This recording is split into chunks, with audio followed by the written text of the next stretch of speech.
Welcome back. Balancing your money is the key to always having enough.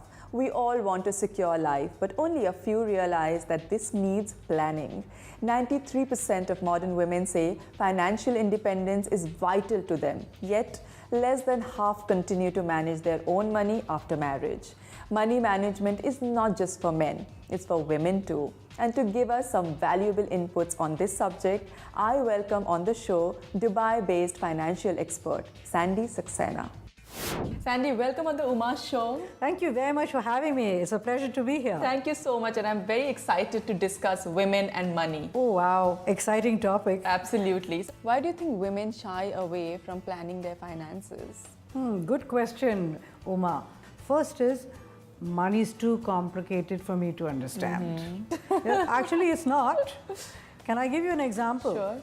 Okay. If you go to a shopping mall and you find out there's a sale in your favorite store, and you walk in there and you see different discounts and you can calculate 25% off, oh, it'll cost so much. 30% off means so much. And you know how much money you have in your bag and you can go out and buy it. That's all you need.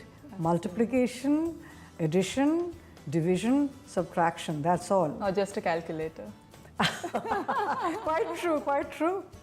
Amazing. Second is, I don't have money. Okay. Third is, I don't have time.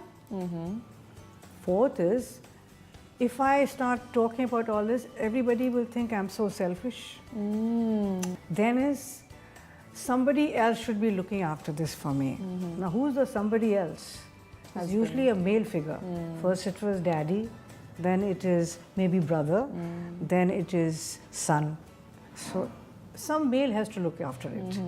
And the last one, and this applies actually to ladies in the workforce, is like, if I ask for something or if I'm too demanding, I may lose my job or I may appear too pushy, so I'm just going to let it be. When it comes to managing household money, what are the tips you would like to give women? See, generally speaking, husbands give a certain fixed amount of money to his spouse, the wife, and says, okay, here you are, honey, this is the money that you need to run the house. And at the end of the month, I'll just check with you how you did, and the following month, I'll give you the same amount.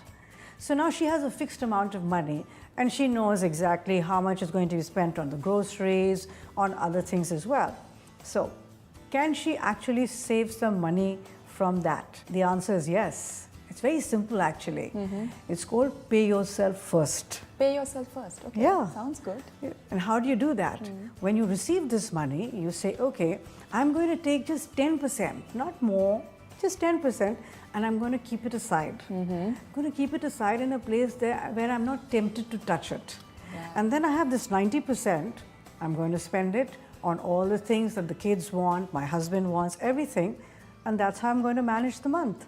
Amazing. And that goes even for working women.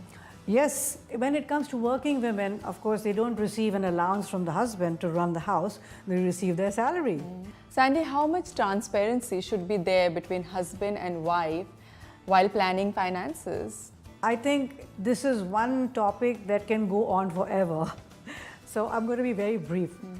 You must share as much information as possible, because if you want either partner to be able to manage, there have to be some kind of sharing, some kind of understanding, some kind of confidence in each other.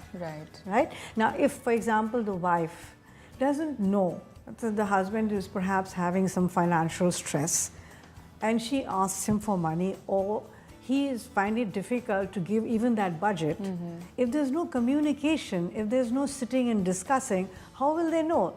So should the woman get involved in the planning of financials for every month?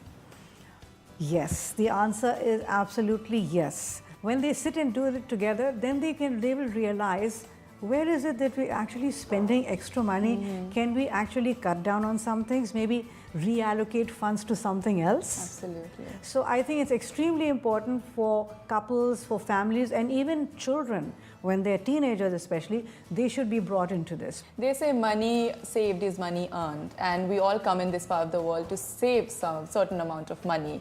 But how do you do it in the best possible way?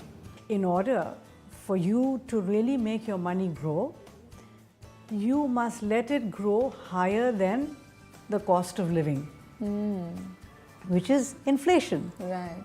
Well, talking about investments and banking, is it advisable for husband and wife to have joint account or separate account? Not many banks over here inform people who open accounts about the repercussions of what could happen. So, if you are in the UAE as a couple, a joint account is not a very advisable thing to do. Why? Because if anything should happen to the male spouse, and when I say anything should happen, I'm talking about the person passing away, the account will be frozen until the wife can prove that she is the legal heir. She has access to no money. Oh my God. So would you like to sum it up for our viewers and all the women who are watching? What are the things they should really keep in mind when it comes to managing finances for home or otherwise? The first and most important thing is effective and open communication with the spouse. All right? It's not fair to leave all the burden, financial burden, on the husband. No. Yeah. This is it's a team effort, and therefore wives should be actively involved in the running of the house, of course, but more important in doing, for example, filing paperwork, taking care of saying, okay, I'll pay the bills. How difficult is it? These days it's so simple. It's so simple, You walk into a especially shopping mall and you can just do it within half an hour. True. So the most important thing is being involved. Absolutely, and I'm sure that's the biggest tip that Absolutely. anybody can get is get involved, and that's when you will know what's right and what's wrong. Absolutely, and I hope people who are watching this show are going to get And that's involved. the whole idea, and I'm sure they'll be benefited. And for next 1 week, you'll be available on our Facebook fan page to answer all their queries about finance. I'm waiting. I'm just waiting to answer all those questions. Thank you so much, Sandy. It was a pleasure. Thank you for having me. That was indeed an eye-opening chat, and it's true, the most important thing is to get involved and take charge. We'll take a short break now, but don't forget to wait till the end of the show to find out how to win hampers from Nature Obise and Philip Stein. See you in a bit. After the break, join in the creative beats at Music Hall and find out why they have the ultimate like this week.